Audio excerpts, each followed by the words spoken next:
NEET কেলেঙ্কারিতে এবার সামনে আসলো রাজস্থানের এক পরিবার। একজন দুজন নয়, বরং একই পরিবারের একসঙ্গে পাঁচজন সদস্য নিট পাস করে সরকারি মেডিকেল কলেজে ভর্তি হন। কিন্তু আশ্চর্যের বিষয় হলো, এই 5 জন নিট পাস করা স্টুডেন্ট, তাদের ক্লাস 12-এর রেজাল্ট ছিল একেবারে সামান্য মানের। ইতিমধ্যে সিবিআই গ্রেফতার করেছেন সেই পরিবারের 3 সদস্য বিকাশ বিওয়াল, মাঙ্গিলাল এবং দীনেশ বিওয়ালকে। কিন্তু এরপরে শুরু হয় আসল রহস্য। পুলিশ সূত্রের খবর, যখন গোটা দেশ জুড়ে তল্লাশি অভিযান শুরু হয়, ঠিক তার কয়েকদিন আগেই জয়পুরের এসএমএস মেডিকেল কলেজে পড়া সেই বিওয়াল পরিবারের এক তরুণী হঠাৎ কলেজে যাওয়া বন্ধ করে দেয়। শুধু তাই নয়, দৌসা মেডিকেল কলেজে পড়া সেই পরিবারের আরেক সদস্য, সেও হঠাৎ কলেজে যাওয়া বন্ধ করে দেয়।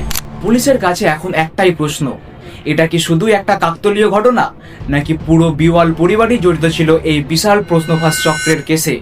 এই বিওয়াল পরিবারের রাজস্থানের বাড়িতে পুলিশ তদন্ত করে বেশ কিছু প্রমাণপত্র বার করে। তাই সিবিআই এখন খতিয়ে দেখছে টাকার লেনদেন, যোগাযোগ এবং কিছু গোপনীয় প্রমাণপত্র। এখন প্রশ্ন একটাই, দেশের সবচেয়ে বড় মেডিকেল পরীক্ষা তো কি চলছিল অর্গানাইজ স্ক্যাম?